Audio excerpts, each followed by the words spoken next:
Life wasn't a piece of cake for me, never had been.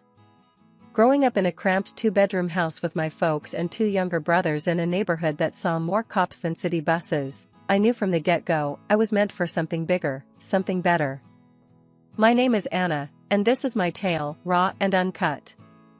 My parents, bless their souls, worked their fingers to the bone, juggling multiple jobs, just to keep us fed and the lights on. But no matter how hard they toiled, the shadow of poverty clung to us like a stubborn stain. I was barely 13 when I picked up my first gig, flipping burgers at a local diner. The pay was crap, and the hours were murder, but it was money, and we were desperate. "Anna, you should be focusing on your studies, not working yourself to the ground," my dad used to say, his face etched with worry and exhaustion from his own endless shifts at the factory. "Yeah, well, dreams don't pay the bills, Dad," I'd retort, my teenage defiance in full display. I was stubborn, always had been, but behind the sass, I shared his dreams of a better life, a life where we weren't constantly choosing between paying the rent and putting food on the table. High school was a blur of classes, work, and sleepless nights spent studying or helping mom with the house. College was a far-off fantasy, something we couldn't afford to even think about. But I was determined to break the cycle of poverty that had ensnared my family for generations. When my parents passed away, it was like the ground had been ripped from under me. They were gone too soon, victims of a life spent fighting a battle they couldn't win. I was 19, suddenly the head of our little family, and more determined than ever. I doubled down on work, saving every penny, sacrificing sleep, social life, anything that wasn't essential. It was during one of my late-night shifts at the diner that I made my decision. "I'm going to college," I announced to Mike, the cook, as I wiped down the counter for the umpteenth time. Mike, a burly guy with tattoos snaking up his arms and a heart of gold, laughed, a deep, rumbling sound that filled the tiny space. "College, huh? And how you planning on paying for that, kid? With fairy dust?" "I'll figure it out," I snapped back, my jaw set. Mike's laughter didn't deter me, if anything, it steeled my resolve. I did figure it out, through grants, loans, and a hellish schedule that saw me working 3 jobs while attending classes. College was a whole new world, a place where my past didn't define me, and my future was mine to shape. I majored in business, a practical choice, fueled by my determination to never find myself trapped in the cycle of poverty again. I graduated with honors, a testament to the sleepless nights and relentless grind. Landing a job at a large company was a dream come true. I started at the bottom, a small fish in a big pond, but I wasn't about to stay there. I worked harder, stayed later, pushed myself more than I ever thought possible. My colleagues called me a workaholic, a careerist, and maybe they were right. But I had goals, ambitions that went beyond the next promotion or pay raise. My rise through the ranks was meteoric, fueled by a combination of hard work, a bit of luck, and a stubborn refusal to take no for an answer. By the time I hit 30, I was the assistant head of the company, a position that came with a nice office, a hefty paycheck, and a sense of achievement that was almost addictive. "You're never gonna find a man if you keep this up, Anna," my friend Jess teased me one evening over drinks. Jess was the opposite of me in many ways, carefree and spontaneous, with a string of failed relationships and a job she didn't take too seriously. "Who says I'm looking for one?" I shot back, rolling my eyes. The truth was, between my job and my responsibilities at home, I didn't have time for a relationship, much less the energy to deal with the drama that seemed to accompany them. The night Jess dragged me to that party changed everything. I was standing awkwardly at the edge of the room, nursing a drink I had no intention of finishing, when he walked in. Tom. Even now, just thinking about that moment sends a thrill through me. He had this easy confidence about him, a smile that lit up the room. Jess nudged me, whispering, "That's him. That's the guy I was telling you about." I rolled my eyes, ready to dismiss her matchmaking attempt, but then our eyes met, and something clicked. I'm not one for fairy tales or love at first sight nonsense, but with Tom, it was different. "Hey, you're Anna, right? Jess has told me a lot about you," he said, walking over with a grin that I found infectious. Hope she didn't scare you off. I shot back, surprising myself with how at ease I felt around him. We hit it off immediately, delving into a conversation that ranged from the mundane to the philosophical. He was smart, funny, and didn't seem to mind my sarcastic humor. Before we knew it, the party was winding down, and we were the last two people still engrossed in conversation. "I should get your number," Tom said, a hint of shyness creeping into his voice. "I mean, if you want to continue this conversation another time." "Sure, why not?" I replied, trying to play it cool as I typed my number into his phone. He did the same with mine, and we parted ways with the promise of a future hangout. After that night, nothing was the same. Tom and I hit it off instantly, bonding over our mutual disdain for small talk and our shared ambition. He worked in tech, a sector booming with possibilities and just as demanding as mine. Our first date wasn't your typical dinner and a movie. We spent it at a 24-hour diner, talking until the sun peeked over the horizon. "You're not like other women, are you?" Tom asked, his eyes studying me over his third cup of coffee. "And what's that supposed to mean?" I retorted, raising an eyebrow. My guard was up. I had heard variations of this line before, and it usually meant trouble. "It's a compliment, Anna. You're driven, fierce. You know what you want. It's refreshing," he clarified, his tone sincere. I was taken aback, not used to receiving genuine compliments that didn't have an ulterior motive. Our relationship progressed quickly from there. Tom was different from anyone I'd ever dated. He didn't expect me to play the doting girlfriend, to cook dinners, or keep a spotless house. He valued my ambition, encouraged it even. When I had to stay late at work or bring work home, he didn't complain. More often than not, I'd come home to find that he'd ordered in or cooked something himself. "Anna, I don't need you to be a housewife. I just need you to be you," Tom said one evening, as we sat on the couch, surrounded by takeout boxes. It was the first time someone had said something like that to me, and it struck a chord deep within. My friends noticed the change in me. Jess, always the first to comment on my love life or lack thereof, was the most vocal. "What has Tom done with Anna?" she joked one evening when we met for drinks. "You're glowing, and I haven't seen you touch your phone once." "He's different," I admitted, feeling a smile spread across my face just thinking about him. When Tom proposed, it was out of the blue, at least for me. We were walking in the park, a rare day off for both of us. I was rambling on about a new project at work, excited about the challenges it presented. Without warning, Tom stopped walking, turning to face me with a seriousness I hadn't seen before. "Anna, I love you.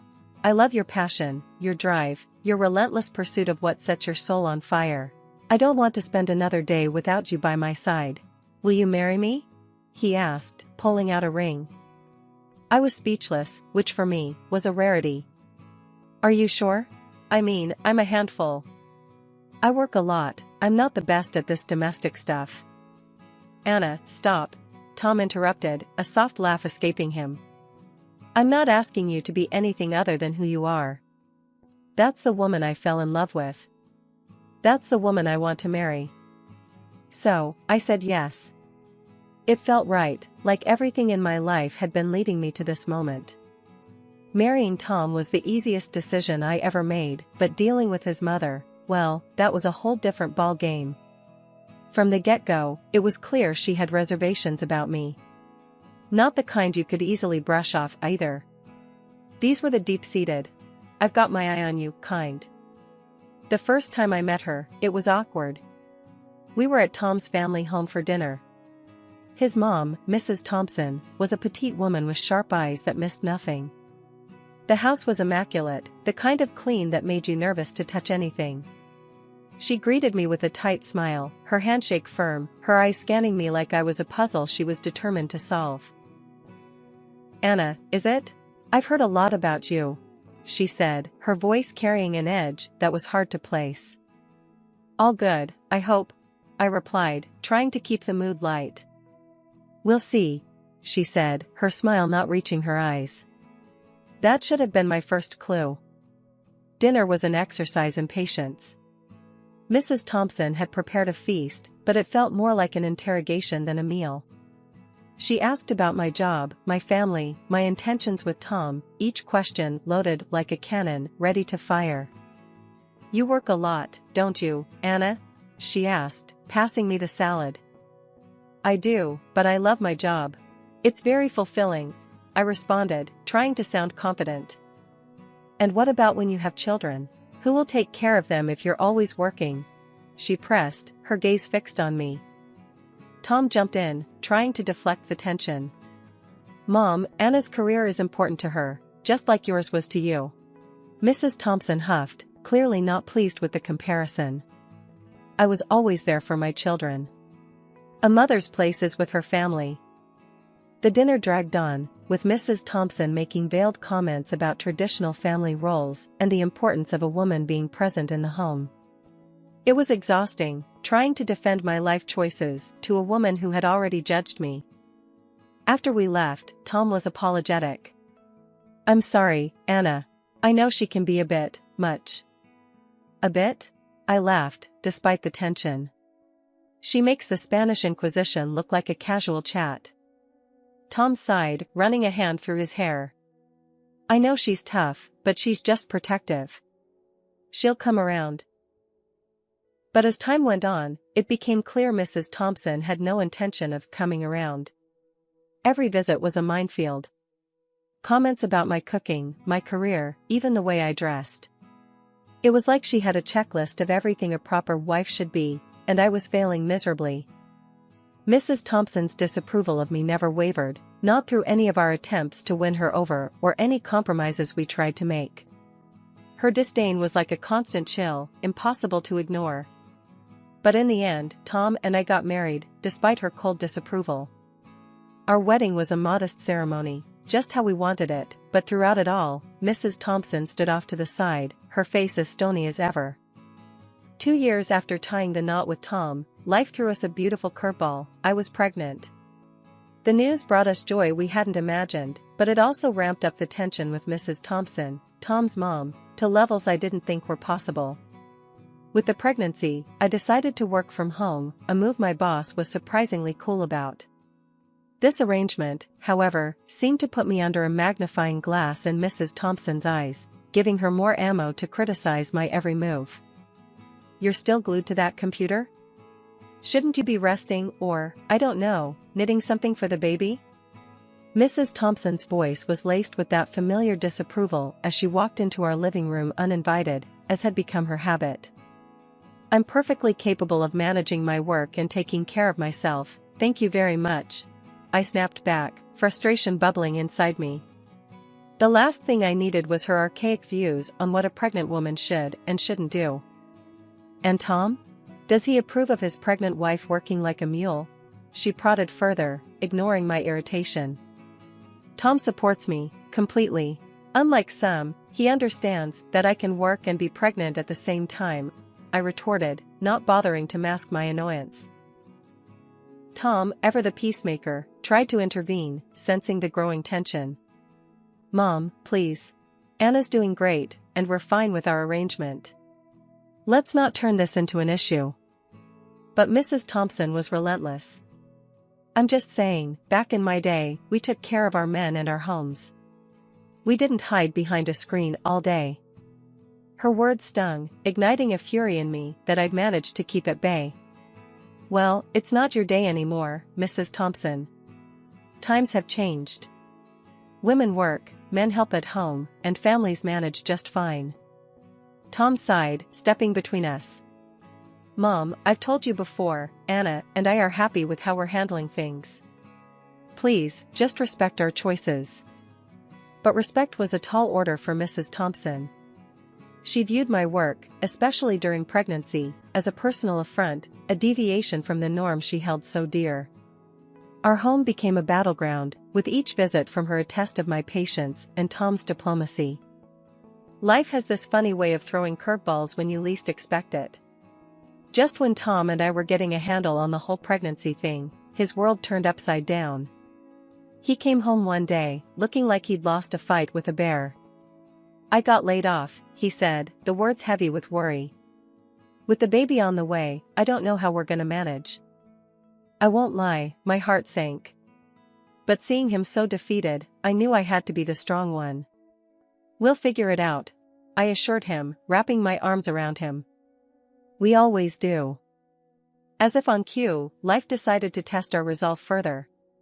Tom's mom, Mrs. Thompson, took a nasty fall down her stairs, breaking her leg in 2 places. She was hospitalized, and with Tom out of work, the last thing we needed was another mouth to feed. But Tom, ever the dutiful son, had a plan. Anna, I was thinking. He started, hesitantly. Maybe we could move in with my mom for a bit. It'll save us on rent, and we can look after her while she recovers. The thought of living under the same roof as Mrs. Thompson sent chills down my spine. But looking at our finances, and with a baby on the way, it made sense. Okay, I agreed, albeit reluctantly. But only until we get back on our feet. Mrs. Thompson's house was a fixer-upper that hadn't seen a fix in decades. The plan was to stay there, help her out, save some money, and then move into a place of our own, somewhere close to a good school, somewhere we could start fresh. However, plans are one thing, reality another. From the day Mrs. Thompson came home from the hospital, life became a living nightmare. Nothing I did was right. You call this cooking? She'd scoff at every meal. And look at this place, it's a mess. I tried, really tried, to bite my tongue and keep the peace, but it was hard. Especially when Tom landed a new job, which meant he was hardly ever home, leaving me to juggle work, pregnancy, and a cantankerous invalid who thought the sun shone out of her son's behind. Are you even working, or just messing around on that computer all day? Mrs. Thompson would yell from her room whenever she saw me on my laptop. I'm working, Mrs. Thompson. I have a job, remember? I'd respond, my patience wearing thinner by the day. Well, you could fool me. Looks like you're playing games, she'd retort, convinced I was squandering my time. It was endless. If she wasn't complaining about the food, it was about how I arranged the living room or how I didn't pamper her enough. I need tea. And bring something sweet with it. And after, you can give me a massage. My leg's killing me, she'd demand, as if I were her personal servant. Every day, I counted down the minutes until Tom got home, not for the company, but for the brief respite his presence offered from her complaints. But even then, it wasn't enough. Talk to your mother, Tom. Please, I can't take much more of this. I'd plead with him night after night. Tom was in a tough spot, caught between his wife and his mother, but he always tried to mediate. Mom, Anna's doing her best. You've got to ease up on her, he'd say, only to be met with, I'm the one with a broken leg, and she's complaining? She should be taking care of me, not the other way around. It was a cycle of stress and arguments, one that took its toll on all of us. I longed for the day we could move into our own place, to escape the suffocating atmosphere of Mrs. Thompson's house and start our life anew, just the 3 of us. 3 months down the line, and the doc tells us Mrs. Thompson needs to start getting back on her feet, literally. He suggests these special walkers to help her get moving again. But nope, she ain't having any of it. Says it's too soon for her to be walking about, insisting on being waited on hand and foot instead. I'm thinking we should get a nurse, or maybe look into a care home, I suggest to Tom one evening, utterly spent from juggling work, pregnancy, and playing nursemaid. Tom's hesitant, but before we can even float the idea by Mrs. Thompson, she throws a fit. I'm not leaving my home or being looked after by strangers, she screeches when she overhears us. Things only spiral from there. My health starts taking hits left and right, swollen legs, sky-high blood pressure, you name it. One afternoon, I'm trying to work from bed, trying to keep my stress levels in check, when I hear shuffling in the hallway. It's Mrs. Thompson, sneaking about like she's up to no good. Curious, I drag myself up and peek out, just in time to see her in the kitchen, deliberately knocking a jar of jam off the counter. The glass shatters, spreading sticky sweetness all over the floor. Oops, she says, all innocence, before hollering. Dear, come clean this mess, would you? The very next day, she ruins the stew I spent hours making by dumping in an unholy amount of spice. Just adding a bit of flavor, she says, smirking as my mouth feels like it's on fire. But the last straw? She messes with my tea. After dinner, Tom's about to pour himself a cup when she screeches like a banshee. "Don't touch that." It turned out, she laced it with laxatives, a nasty lesson for not spending enough time in the kitchen. Tom's livid. "This is beyond the pale, Mom. You could have heard Anna and the baby." She just shouted back, telling us to pack up and leave if we're so unhappy. So, that's exactly what we do. We found a small apartment close to where we'd been eyeing a house to buy and move out. A couple of days after leaving Mrs. Thompson's house, Tom and I got the ball rolling on getting our own place. We managed to sort out the paperwork and made the first payment on a house that felt like a dream come true. It was a modest place, but it was ours, a sanctuary from the storms we'd weathered. With me being 9 months pregnant and all, we decided to take it easy on setting up the house. Just being there, in our own space, was enough to make us both grin like fools. Tom was beside me, his hand resting gently on my belly, as we talked about the future, about how different our kids' life would be in this new home. "Can you believe it? We're actually here," I said, looking around the empty living room, imagining it filled with laughter and love. "I know, babe. It's all starting to feel real," Tom replied, his voice thick with emotion. 2 weeks flew by in a blur of unpacking boxes and late-night cravings until one night, the real adventure began. I felt a sharp pain and knew it was time. "Tom," I gasped. "It's happening." He was by my side in an instant, panic and excitement warring in his eyes. Okay, let's get you to the hospital. Everything's gonna be alright," he said, more to himself than to me. At the hospital, as I was dealing with contractions, Tom's phone rang. His face went pale when he saw who it was. "It's about my mom," he muttered after the call. "She's in the hospital again, hip fracture. She's asking for me." For a moment, I saw the conflict in his eyes, torn between his mother and being there for the birth of our child. But then, he made his choice. "She'll have to wait," he said firmly, his hand squeezing mine. "I'm not leaving you. Not now." That decision, to stand by me and our child in those crucial moments, it meant everything. It wasn't just about being physically present, it was about showing where his priorities lay, about choosing us over the guilt and manipulation that had clouded so much of our lives. In those hours, as we welcomed our little one into the world, everything else fell away. The struggles with Mrs. Thompson, the uncertainties about our future, they all seemed to shrink in the face of this new life we'd brought into the world. Finally back in our new home, me, Tom, and our little bundle felt like we could start fresh, really begin our lives as a family. It was a peace I hadn't felt in months, maybe even years. That peace, though, got tested about a week later. Tom got a call from his mom. I overheard bits and pieces, the tension in his voice a clear sign of what was coming. After he hung up, he filled me in. "Mom's saying she wants to move in here. Thinks you should take care of her while she recovers," Tom said, a hard edge to his words I rarely heard. My heart sank for a moment, memories of the last few months flashing back. But then, Tom continued. "I told her no. I said she needs professional care, not us. She's gotta understand we've got our own family to look after now." I was stunned, honestly. "Really? You said that?" I asked, half expecting him to say he was just kidding. "Yeah, I did. It's about time she realized we can't keep bending over backwards.